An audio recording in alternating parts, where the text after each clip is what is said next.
दोस्तों हर हर महादेव, ओम नमः शिवाय, जय शिव शंभू। दोस्तों 4 जुलाई से सावन का पवित्र महीना शुरू हो चुका है और 31 अगस्त को समाप्त होगा सावन का महीना। दोस्तों भगवान शिव को पशुपतिनाथ कहा जाता है। पशुओं की हर एक पीड़ा भगवान शिव की पीड़ा होती है। शास्त्रों के अनुसार वर्णित है कि ब्रह्मांड में जितने भी जीव जंतु हैं, सांप, बिच्छू, पक्षी आदि भगवान शिव को अत्यंत प्रिय है। जीव जंतु जब किसी भी कारणवश रोते हैं तब देवों के देव महादेव भी रोते हैं। दोस्तों इसी कारण भगवान शिव को पशुओं का राजा कहा जाता है। लेकिन आज हम आपको बताएंगे सावन के पवित्र महीने में अगर ये 5 प्रकार के कीड़े अगर आपके घर में निकल आते हैं तो साक्षात भगवान शिव की कृपा आपके ऊपर बरसती है। सावन के पवित्र दिनों में किस्मत का धनी होता है वो व्यक्ति जिसके घर में कोने कोने में ये जीव जंतु निकलते हैं। इन कीड़ों को साक्षात भगवान शिव का अवतार ही माना जाता है। आइए जानते हैं सावन के पवित्र महीने में कौन से कीड़े होते हैं व्यक्ति के लिए भाग्यशाली। दोस्तों हिंदू धर्म के पुराणों में कई पशु एवं पक्षियों को पूजनीय माना गया है। ये पशु पक्षी देवी देवताओं के वाहन के रूप में श्रेष्ठ माने जाते हैं। शास्त्रों के अनुसार इन पशु पक्षियों का हमारे घर पर आना एक विशिष्ट प्रकार का संकेत ही माना जाता है। इसके पीछे शास्त्रीय और वैज्ञानिक दोनों कारण है।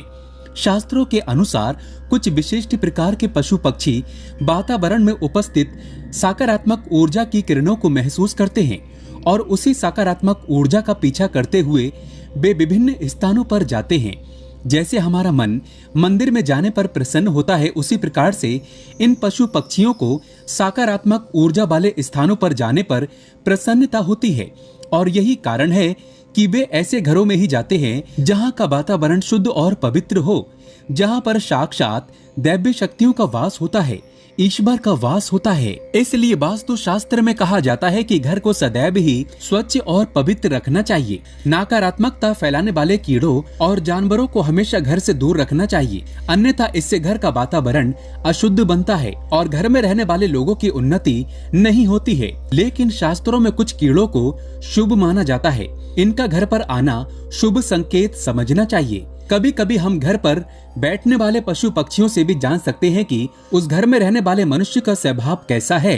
घर पर अगर पशु पक्षी आकर बैठते हैं तो इससे पता चलता है कि उस घर में अच्छे स्वभाव के और सत्व गुण वाले लोग रहते हैं। और यदि उस घर पर सदा ही अशुभ पक्षी कीड़े मकोड़े दिखाई देते हैं तो समझ लेना चाहिए कि उस घर के लोग नकारात्मक प्रवृत्ति के और दुष्ट स्वभाव के हैं। दोस्तों आज के इस वीडियो में हम जानेंगे कुछ ऐसे ही कीड़ों और जानवरों के बारे में जिनका घर पर आना हमें कई महत्वपूर्ण संकेत देता है। वेदों में और पुराणों में ऐसे ही कई जीवों का वर्णन मिलता है जिनके घर पर आने से शुभ अशुभ लक्षण प्रकट होते हैं, जिन्हें कभी दुर्लक्ष्य नहीं करना चाहिए। तो चलिए जान लेते हैं विविध कीटकों तथा जानवरों द्वारा मिलने वाले महत्वपूर्ण संकेतों के बारे में। लेकिन दोस्तों अभी तक आपने कमेंट बॉक्स में हर हर महादेव नहीं लिखा है तो सच्चे हृदय से कमेंट बॉक्स में लिखें ओम नमः शिवाय, हर हर महादेव। दोस्तों एक लाइक जरूर करें। दोस्तों सबसे पहला है छुचुंदर। छुचुंदर का घर में होना बहुत ही शुभ होता है।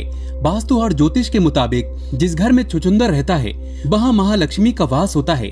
इसके अलावा छुचुंदर यदि किसी व्यक्ति के चारों ओर घूम जाए तो समझ लें उसे जल्दी ही बहुत बड़ा फायदा होने वाला है। यदि सावन के महीने में रात के समय किसी को छुचुंदर दिखाई दे जाए तो उसकी किस्मत खुलना तय है।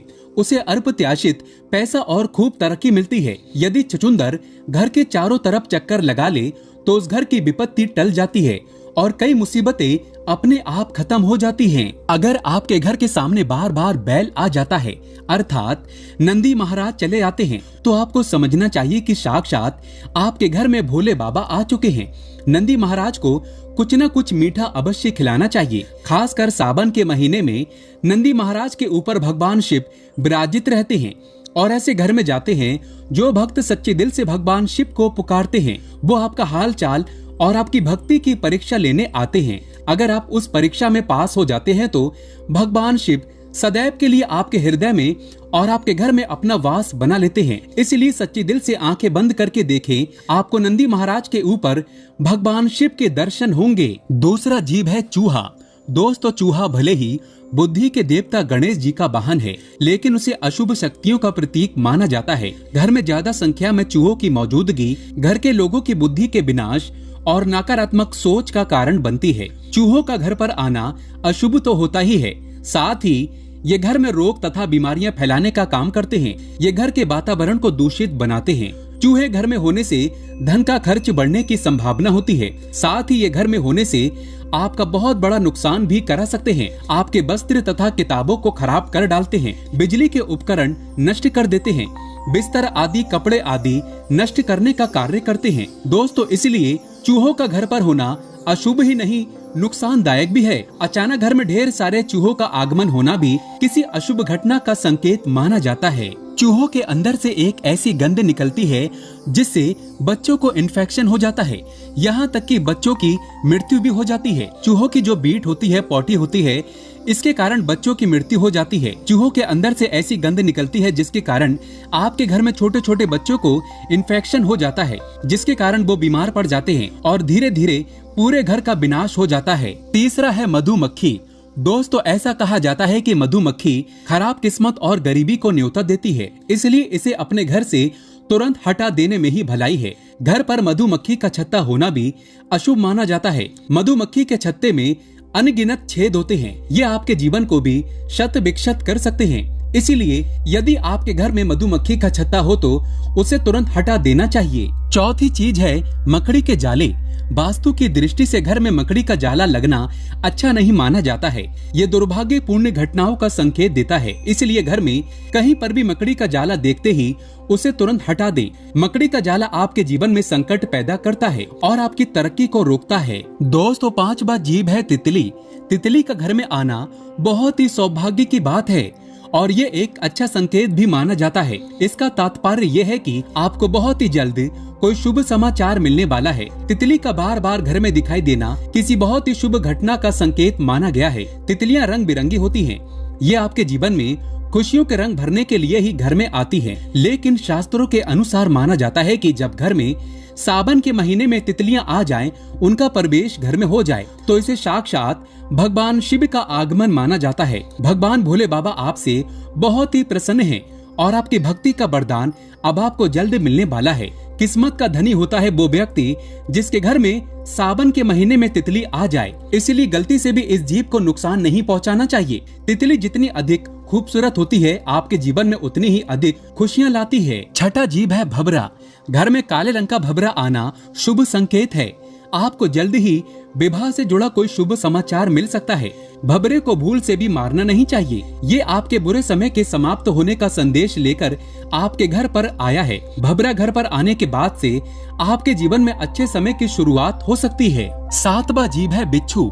कहते हैं कि सपने में बिच्छू दिखाई दे तो समझो कि आप पर कोई संकट आने वाला है। जिस घर में बिच्छू कतार बनाकर बाहर जाते हुए दिखाई दे तो समझ लेना चाहिए कि वहाँ से लक्ष्मी जाने वाली है। लेकिन पीले रंग का बिच्छू माया का प्रतीक है। ऐसा बिच्छू घर में निकले तो घर में लक्ष्मी का आगमन होता है और खासकर सावन के महीने में इस रंग का बिच्छू अगर दिखाई दे तो समझो आपकी किस्मत पलटने वाली है। दोस्तों, बात करते हैं 8वें नंबर की। अगर आपके घर में काली चींटियां आ रही हैं तो खुश हो जाइए। दरअसल माना जाता है कि ऐसा होने पर भविष्य में आपकी सुख शांति में वृद्धि होने वाली है। वहीं काली चींटियों को आपके धन ऐश्वर्य के बढ़ने से भी जोड़ा जाता है। काली चींटियों को खाना खिलाना बहुत ही शुभ होता है। सावन के महीने में अगर घर में ढेर सारी काली चींटियां दिखाई दे जाएं, तो समझो भगवान शिव आपके द्वार पर आ चुके हैं। अब आपके घर में धन दौलत की कमी कभी नहीं होगी। चारों दिशाओं से धन खींचा चला आएगा। अगर चावल के भरे बर्तन से चींटियां निकल रही हैं, तो ये शुभ संकेत होता है।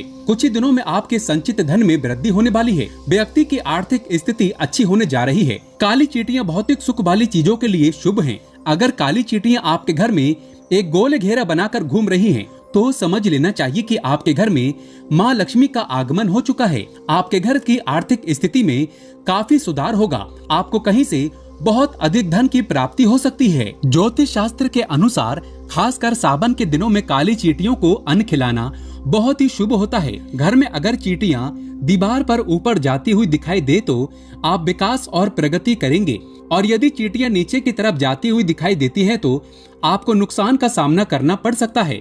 अगर काली चींटियां उत्तर दिशा की तरफ से आती हुई दिखाई देती है तो शुभ संकेत समझना चाहिए, इससे धन में वृद्धि होती है। यदि चींटियां दक्षिण दिशा की तरफ जाती हुई दिखाई दे तो इसे अशुभ संकेत समझना चाहिए। यदि पूर्व दिशा से चींटियां आती हुई दिखाई देती हैं तो आपके जीवन में सकारात्मकता बढ़ने का संकेत है। 9वां जीव है घोंघा।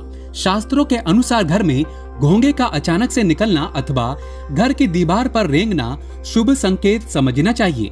आपको किसी बड़े कार्य में सफलता मिल सकती है, 10 गुना संपत्ति हासिल हो सकती है, गड़ा हुआ धन हासिल हो सकता है। 10वां जीव है छिपकली। कई लोग छिपकली को देखकर डर जाते हैं और उसे तुरंत ही घर से भगाने का प्रयास करते हैं। कुछ लोग तो बिना जाने ही क्रोध में आकर छिपकली को मार देते हैं, लेकिन शायद आप नहीं जानते होंगे कि छिपकली का घर में आना बहुत ही शुभ संकेत होता है। छिपकली का संबंध धन की देवी लक्ष्मी से होता है, इसलिए घर में छिपकली का आना अशुभ संकेत नहीं बल्कि शुभ संकेत ही माना गया है। खास तौर पर अगर आपके घर के मंदिर में छिपकली दिखाई देती है तो ये सौभाग्य का प्रतीक माना जाता है। इससे आपको चमत्कारिक फल की प्राप्ति हो सकती है। अगर आपको मंदिर में हर रोज छिपकली नजर आ रही है तो इसका अर्थ होता है कि आपको जल्दी ही कोई शुभ समाचार मिलने वाला है।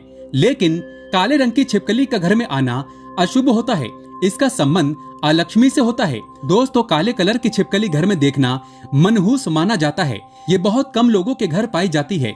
अगर हो तो आप सावधान हो जाएं। काली छिपकली घर में देखना मतलब घर में कुछ न कुछ तो गड़बड़ है, घर में बहुत बुरा होने का संकेत माना गया है। छिपकली का सिर पर गिरना अशुभ संकेत होता है, लेकिन छिपकली का छाती पर अथवा हाथ पर गिरना अथवा रेंगना बहुत ही बड़ा शुभ संकेत होता है। इससे धन लाभ होने की प्रबल संभावना होती है। कई लोग छिपकली को विशाला जीव मानकर उसे तुरंत मारने के लिए दौड़ते हैं, लेकिन छिपकली को कभी मारना नहीं चाहिए। उसे माँ लक्ष्मी का रूप मानकर उसको प्रणाम करना चाहिए, इससे शुभ फलों की प्राप्ति होती है। दोस्तों, इस प्रकार से घर में इन जीवों के आने से हमें शुभ अशुभ संकेत मिलते हैं। उम्मीद है आपको ये जानकारी अच्छी लगी होगी। सच्चे दिल से कमेंट बॉक्स में लिखना ना भूलें। हर हर महादेव, ओम नमः शिवाय। भगवान भोले बाबा कालों के भी काल हैं, और जब भगवान शिव का आशीर्वाद आपके ऊपर हो तो भला काल आपका क्या करेगा।